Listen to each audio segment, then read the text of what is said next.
We've been traveling around Mexico for the past few weeks. We visited Mexico City, Puerto Vallarta, Tulum, and Bacalar. Those videos are linked below if you haven't watched them already. But now it's time for us to take things a little slower, establish a routine, and get some work done. That's why we've chosen to stay in Playa del Carmen, a popular resort town located on the Caribbean coast of Mexico's Yucatan Peninsula. It's famous for its beautiful beaches, turquoise waters, and vibrant nightlife. This is part 2 of our time here, so if you missed it, check out part 1 for our initial thoughts and tours of various cute accommodation options. Today we'll be heading out on a road trip that certainly doesn't go as planned. We show you what the beaches look like and some of our thoughts on living and working from here.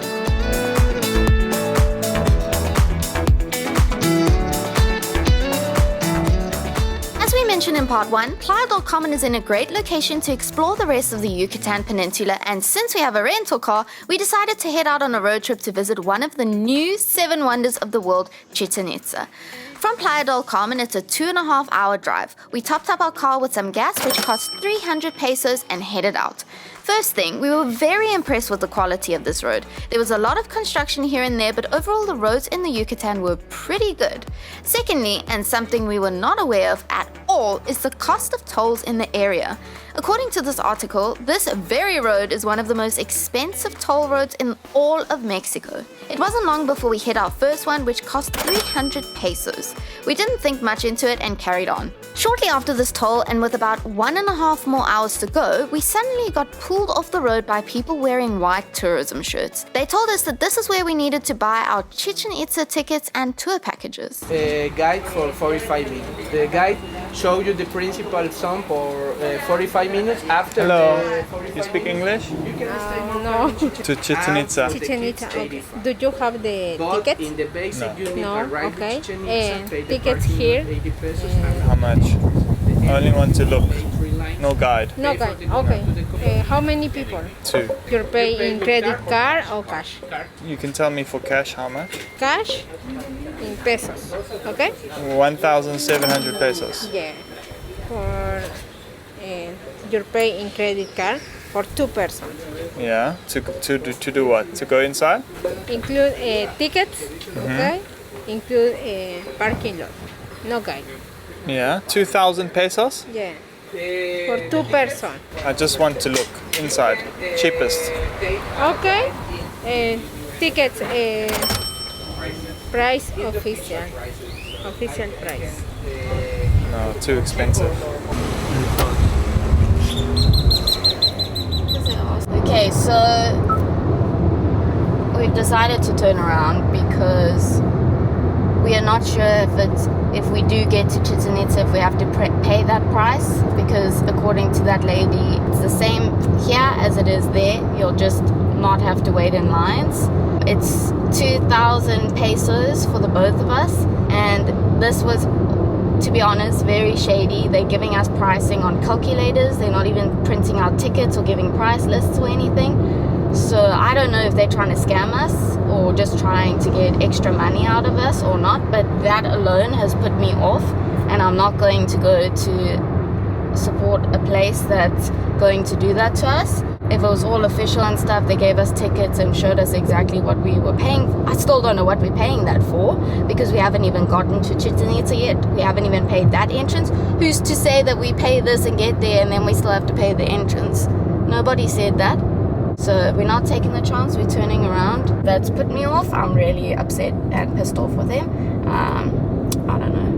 Having now done a bit of research on the topic, we've come across numerous accounts of people falling victim to what seems to be an elaborate scam going on here. If you read this article, a tourist paid 300 USD to these people and then still had to pay the real entrance fee when they got there. If you do want to do Chichen Itza, rather book a full tour where they fetch you in a bus and take care of all the tolls, entrance fees, guides, etc. You can book that on a legitimate platform like Get Your Guide. We've had friends do this, and the actual entrance into Chichen Itza is officially only 500 pesos per person.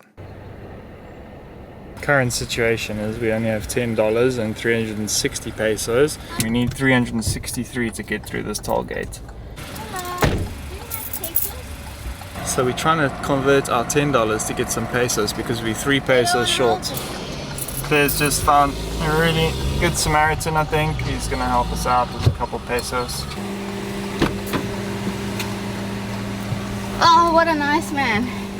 Really? Swapped you a $10? Yeah. Nice. He's so sweet. Really? In a Dodge Challenger even. Okay, let's go. Gracias.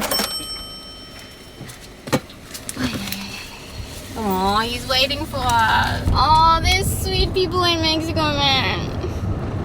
He waited for us to see if we got through. Oh, let's hope there's no more toll gates. Thank you, Dodge Challenger man. Dodge Challenger, man! With all of that behind us now, we decided to make the most of our day in Cancun, which Clary was obviously very excited about. I think that's the bluest water I've ever seen. That is beautiful. Okay, we're at the playa, and luckily we're able to park, and he just said only tips, so we don't have to pay for too much. Just a small tip to watch the car. The water is beautiful, the sand is white.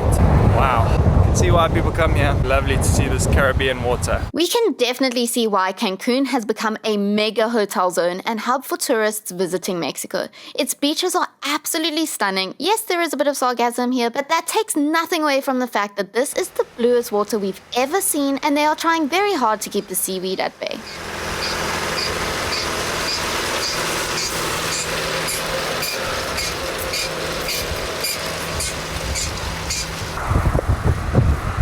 Gracias.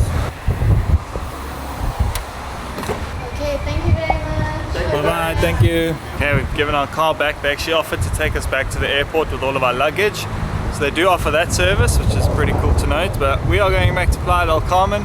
Apparently we just walk to this road and get on a collectiva bus for a couple pesos, about $2-3, and we get down to Playa Del Carmen. Let's see how this goes.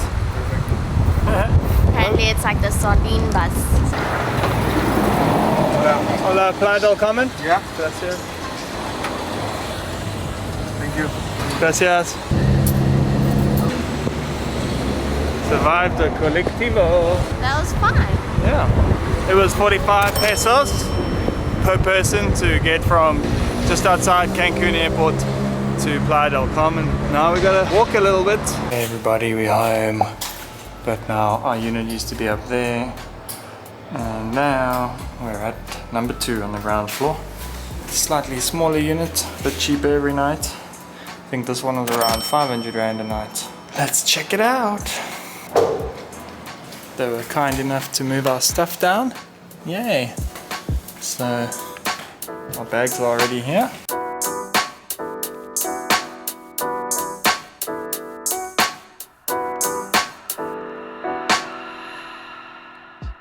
Alright, it's been a few days since we've actually left this beautiful apartment we're staying in. Bloody hell, it's hot. And dry. And the temperatures have definitely gone up a bit. Our new room does not hear this construction, which is really good. Only these front rooms hear it quite badly in the morning. Woo! 31 degrees, Playa del Carmen. Got some chores to run. So when you're a digital nomad and you're a full-time traveler on the road, some days you have to do completely mundane, tedious things. So we're going to take you guys ahead today to do some laundry, to go to the bank, and what else? To find a cafe to work at. It's not the same lifestyle as being a tourist. When you're a tourist, someone really takes care of everything, and you're only in a place for a short period of time. So you don't really have to do these kinds of tasks. But when you're a digital nomad like us, you live like a normal human being on the road, just in a different country. So let's take you along with us. So usually we try to find an Airbnb that's comfortable to work at, and this one has been for me. Claire's been trying to work upstairs when she gets tired of working on the bed, but upstairs is a little bit hot, so that's why we're looking for a new cafe to work at today. Found one on the maps, hoping it's going to be comfortable. I still can't get over how people call me señorita. I love it when you call me señorita. It is very cute, isn't it? Currently walking down 5th Avenue. We try to avoid this place because it's super touristy and the dudes just don't leave you alone. Pricing The pricings. of stuff here is actually bonkers. The other day we paid 303 pesos for a margarita. I nearly actually died. Hey! It's gonna charge 100 pesos withdrawal fee, which is actually pretty good. That's like almost 100 pesos less than the last bank, which was BBVA. Guys, I literally can't walk anymore. I'm sweating silly amounts. But we see these bikes on the side of the road. So I'm busy downloading the app. Barcode you can scan here and then you can get the app off the App Store. Let's see if we can figure this out. Okay, let's go.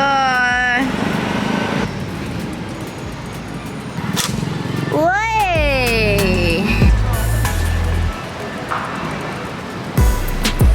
We're up and running. It was 200 pesos to rent these bikes for 3 days. And first impressions are they have 0 brakes. Are we going down this road? Yeah. Now this is much better. How you doing? Are you good? Yeah. Cool.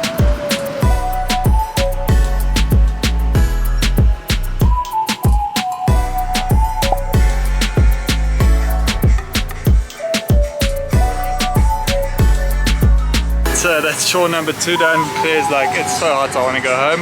That was laundry, 15 pesos per kilogram, so it was 105 pesos for the load. By the way, our friends Alexa and Nate stayed in an all-inclusive hotel for their wedding in Puerto Vallarta, and they paid $400 for their laundry.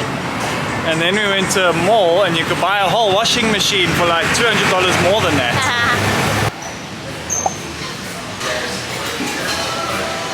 Right, this looks like a decent cafe to work in. There's plugs underneath each table. Coffees are around 60 pesos, 55 for an iced Americano. How's the Wi-Fi, Clary? That is more than good enough.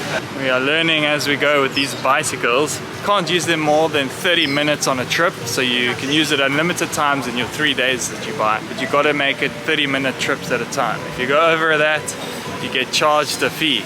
And if you go out of the area, you get charged a fee. The little area will be on the map, so look out for that. Yeah, just be careful with that. Time to get some lunch. Here it is, Captain Sandwich. And look at the menu.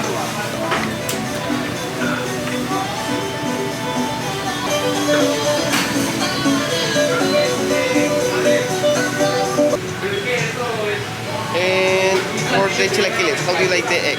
Pineapple. I come back. Apple and pineapple mayonnaise. Nice.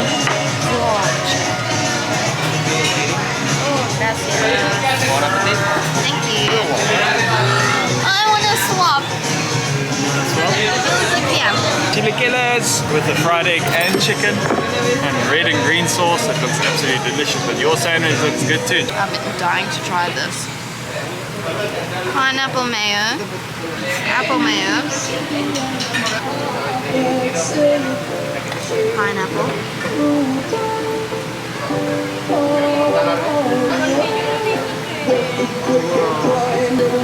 That's bizarre.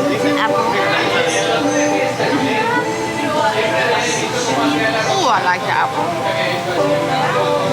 Not a bad lunch. 340 pesos including tip. It's a very nice neighborhood and surrounded by lots of cool little restaurants to eat at. We've had Italian food, we had Japanese food, so some good sushi, all within reasonable walking distance. One of the main attractions here in Playa del Carmen is definitely the beaches. Some of the most popular in the area are Playa Car Beach, Mamitas Beach, and Punta Esmeralda Beach. We didn't spend much time at the beaches at all, and that is mainly because of the current sargasso problem. Sargasso is a type of seaweed that we've already touched on in our Tulum video, but here in Playa del Carmen it is quite a big problem. Although it is not too harmful to humans, it makes swimming quite undesirable due to the color of the water and the terrible smell that comes along with it. Claire also had an itchy rash on her legs after this clip. Obviously we would have loved to have spent the day basking in the sun and swimming, but as you can see that's not really an option here at the moment. We were here in 2022, but we've heard that things are not any better and in fact are actually worse this year. Look at this tourist police station. You don't want to go there. I think Bali needs some of these tourist police stations. You think so? I think so. And tourists do some mad stuff in Bali.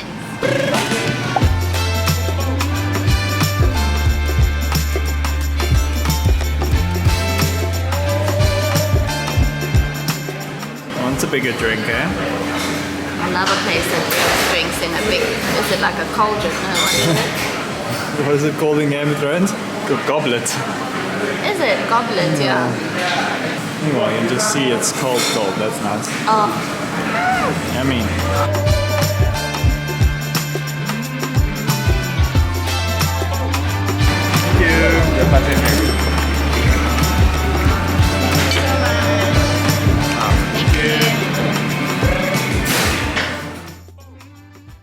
We have a feast on our bed. We went up the road to the corner taco stand, and then I went to a fruit stand, which is awesome, I must say. I got 5 bananas, 4 mangoes, a lemon, and 2 drinks for 196 pesos. Oh my goodness. Hello, guy.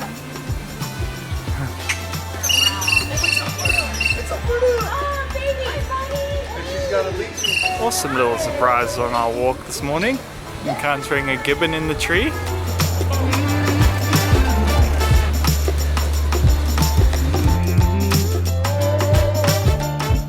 So because we've been so hot working in cafes, we haven't found anywhere to work. Decided to come and check out a co-working spot that Chris the freelancer mentioned. It's called Nest. Let's go check it out, see how much it costs to work here for the day.